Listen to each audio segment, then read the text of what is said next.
You may think that all NFL players were the best player ever on their team their whole way through and nothing went wrong. You know, as a matter of fact, my Pop Warner coaches, if you ask them what they remember about me as a third grader playing football, or a fourth grader or a fifth grader, they say he was the stiffest kid I ever saw in my life. It's like, Karl, touch your toes. That was it. I couldn't get close. In ninth grade, I was the smallest starter on our football team. As a junior in high school, I got cut from basketball. I got cut from baseball. I played JV football. As a senior, since I already got cut from basketball, I tried out for hockey. I got cut from hockey.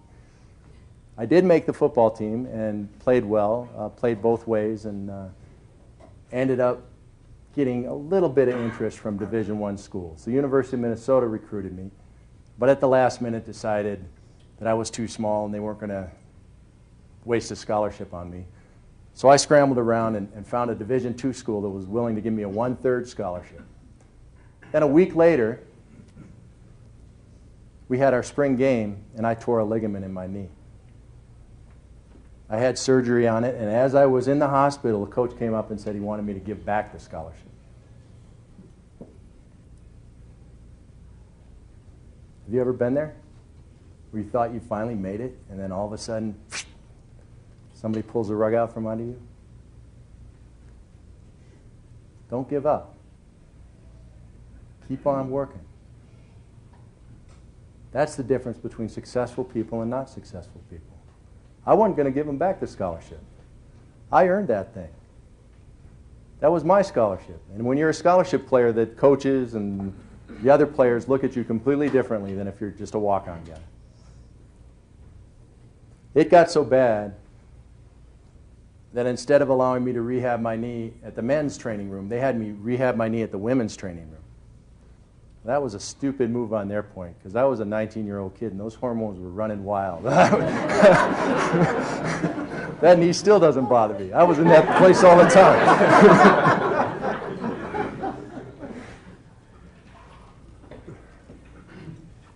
So anyway, the next season, even though I played in a knee brace and I only played every other series, I ended up leading the Big Ten in sacks, tied with a guy named Andre Tippett who had a long career in New England.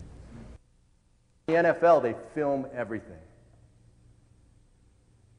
They film every game. You see every game, again, from 2 different angles. They film every play in practice. They even film meetings now. They'll film you watching film of yourself practicing. I don't know why, but that's what they do.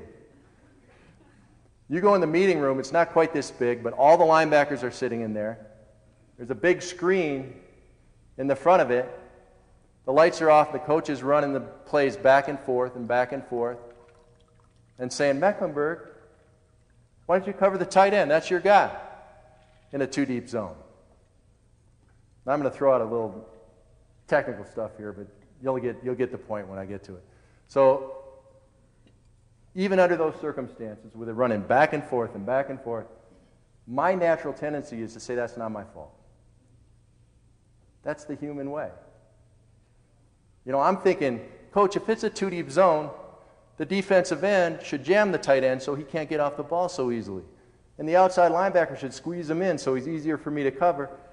And the safety is supposed to be over the top for the deep ball. That's not my fault. But what I should say, if I'm honest with myself, is that's my guy. I got to cover. How can you improve your situation? How can you change your situation if you can't even be honest with yourself and say, yeah, I made a mistake here? The other side of that is to forgive yourself. Yeah, I made a mistake here. Coach is pointing it out. He's just trying to help me. That's okay.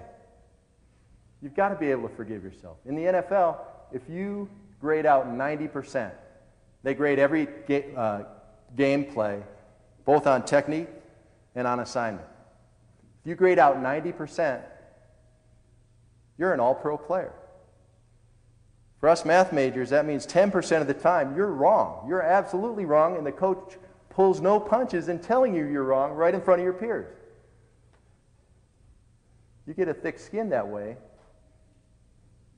but you also learn to be honest with yourself. The Museum of Natural History decided to hold a pep rally. So I fell in line with Sammy, and I said, Sammy, what are we going to do? He said, Karl, this is how it's going to work. First, I'll get up, and I'll talk about how the offense is going to do, how many points we're going to score, what's going to go on.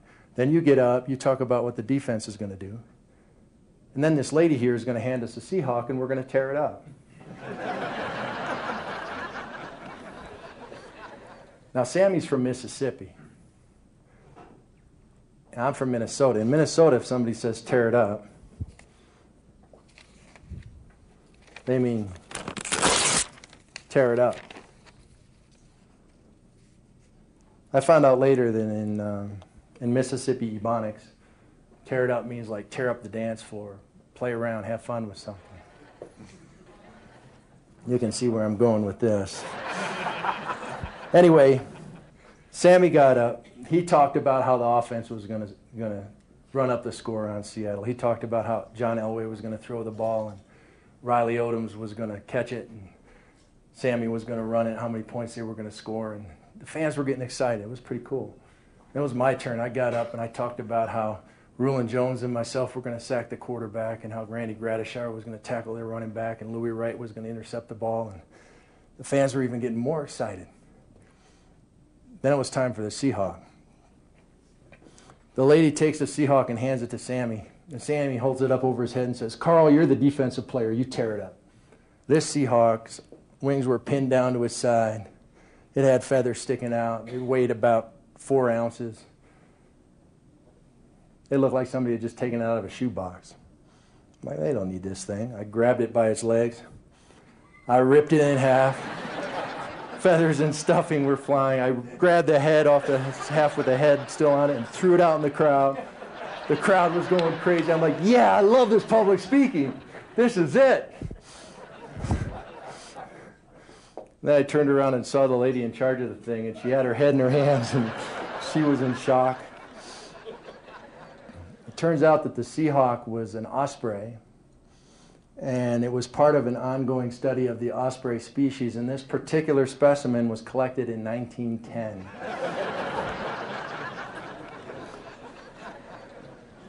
As I left the scene of the crime, they were announcing throughout the museum, whoever caught the head of the Seahawk, please bring it back. We'll give you free passes to the IMAX theater.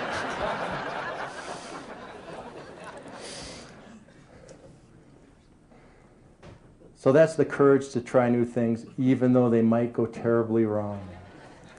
And as a matter of fact, I had the courage to try it again and again and again.